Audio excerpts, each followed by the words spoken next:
India, सच सबसे पहले सबसे तेज।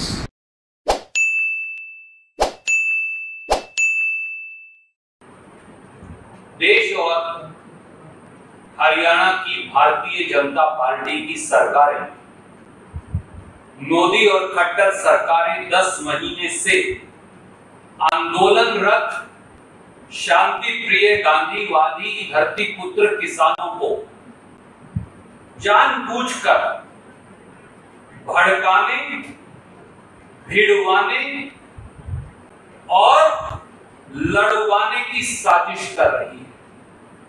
मैं फिर दोहराता हूं, मोदी और खट्टर सरकारें पिछले 10 महीनों से लगातार जानबूझकर गांधीवादी तरीके से शांति प्रिय आंदोलन कर रहे किसान भाइयों को भड़काने, भिड़वाने और लड़वाने की साजिश कर रही है।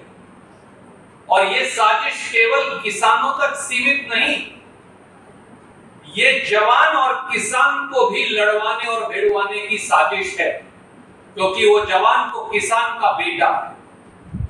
ये जवान बनाम किसान की लड़ाई करवाने की साजिश है। करनाल में इस समय जब हम इस पत्रकार वार्ता को संबोधित कर रहे हैं, तो हजारों की संख्या में धरती पुत्र किसान, न्याय मांगते शांति प्रिय किसान और हजारों जवान आमने सामने हैं। वाटर कैनन चल रही है, पानी की बौछारें किसानों पर की जा रही हैं। मोदी जी, खट्टर साहब, जब आप दोहा जाकर तालिबान से बात कर सकते हैं, तो देश के धरती पुत्र अन्नदाता किसान से क्यों नहीं, जो इस देश का पेट पालता है और प्रधानमंत्री के घर से 10 महीने से 20 किलोमीटर दूर बैठा है, दिल्ली की सीमा पर, जिसे आप दिल्ली आने की इजाजत नहीं देते। क्या देश के प्रधानमंत्री के पास कोई जवाब है? ये कैसा सत्ता का अहंकार है कि देश के प्रधानमंत्री देश के धरती पुत्र पेट पालने वाले किसान से बात नहीं करना चाहते? मोदी जी, सत्ता का अहंकार प्रजातंत्र से बड़ा नहीं है। सत्ता की ताकत असल में लोगों की ताकत है। दुनिया के इतिहास का सबसे लंबा, सबसे संगठित, सबसे अनुशासित और सबसे गांधीवादी आंदोलन हिंदुस्तान के किसानों का आंदोलन है, जो 10 महीने से दिल्ली की चौखट पर न्याय मांगने के लिए बैठे। किसान की मांग साधारण है।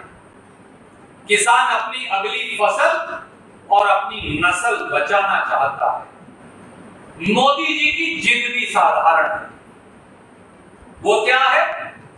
वो पूरे देश की खेती को अपने फाइनेंशियल पूंजीपतियों की ड्योढ़ी पर बेचना चाहते हैं। भारतीय जनता पार्टी इस देश की खेती को अपने फाइनेंशियल पूंजीपतियों की तिजोरी भरने के लिए इस्तेमाल करना चाहती है। ये लड़ाई असल में किसान की है ही नहीं। ये लड़ाई तो किसान देश की लड़ रहा है, ताकि एक बार फिर ईस्ट इंडिया कंपनी की तरह देश के अन्नदाता को गुलाम बनाकर मोदी सरकार, भारतीय जनता पार्टी के लोग इस देश को गुलाम ना बना दें। उनके संघर्ष और संयम को हम नतमस्तक हैं। और वो क्या रहा? सबसे पहले पूरे देश ने देखा, खट्टर और मोदी सरकारों के इशारे पर एक आईएएस अधिकारी, एक एसडीएम पुलिस को किसानों का सर तोड़ने और सर फोड़ने का करनाल हरियाणा में आदेश देता है। उसके बाद पुलिस किसानों के सरों पर लाठियां मारती है, जलियांवाले बाग के डायर की याद दिलवाती है।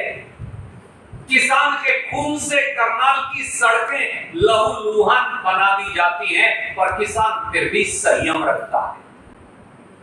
किसान उसके बाद मुजफ्फरनगर में किसान महापंचायत बुलाता है और इस देश का किसान इकट्ठा होकर मोदी, योगी और खट्टर सरकारों को कहता है कि इन अधिकारियों के खिलाफ कार्रवाई कीजिए।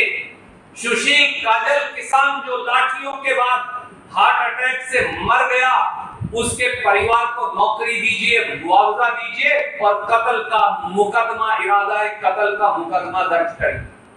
किसान बाकायदा 3 दिन का समय मोदी खट्टर सरकारों को देता और आज एक किसान महापंचायत करनाल हरियाणा में बुलाता है। सुबह से हजारों किसान इकट्ठे हैं, गांधीवादी तरीके से प्रदर्शन कर रहे हैं। किसी को उन्होंने कुछ कहा नहीं, सिर्फ सरकार से गुहार लगाई कि हमारी मांगे सुनिए और बात करिए। और जब संयुक्त किसान मोर्चा के नेता मिनी सचिवालय करनाल में बात करने जाते हैं तो खट्टर सरकार मांगे मांगने की बजाय वहां से बाहर आते किसान नेताओं को गिरफ्तार कर लेती है। क्या ये सरकार का रवैया आपको तरीका हो सकता है कि पहले वार्तालाप के लिए बुलाओ और फिर गिरफ्तार कर दो और बाद में घबराकर उनको छोड़ दिया जाता है? और अब हजारों किसानों, अन्नदाताओं, धरती पुत्रों का हजूम करनाल के मिनी सचिवालय की ओर शांति प्रिय तरीके से शहर से चला जाता है। एक दुकानदार ने दुकान बंद नहीं की, एक रेडी वाले हमारे भाई ने अपनी रेडी हटाई नहीं, एक व्यक्ति को यातायात में व्यवधान डाला नहीं। शांति प्रिय गांधीवादी तरीके से किसान सचिवालय पर पहुंच गए और वहां एक बार फिर मिट्टी के बड़े बड़े ट्रक खड़े करवाकर, रास्ते में अवरोधन डलवाकर खट्टर और मोदी सरकारें पैरामिलिट्री की 10-10 कंपनियां लगाकर एक बार फिर किसानों का रास्ता रोके खड़ी है। और अब जब किसान सचिवालय पहुंच गया तो आप उस पर वाटर कैनन चलवाते हैं। इन सब के बावजूद भी मैं किसान भाइयों को, हमारे धरती पुत्र भाइयों को, इस देश के अन्नदाता को उसके आगे नतमस्तक हूं कि उन्होंने फिर भी हाथ नहीं उठाया। सारी वाटर कैनन छाती पर सही और सचिवालय के लॉन के अंदर, उसके प्रांगण के अंदर शांति प्रिय गांधीवादी तरीके से वहां बैठे हैं। कहां है सरकार?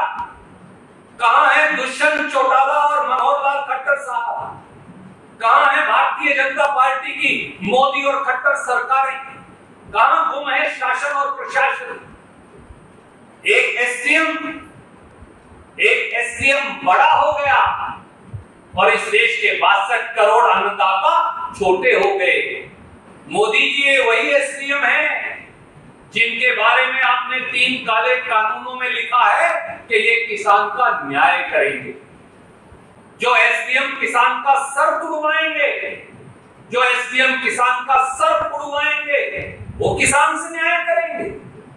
और एक अधिकारी जो वीडियो के ऊपर किसानों का सर तुड़वाता और उड़वाता पकड़ा गया, वो किसके इशारे से कर रहा था?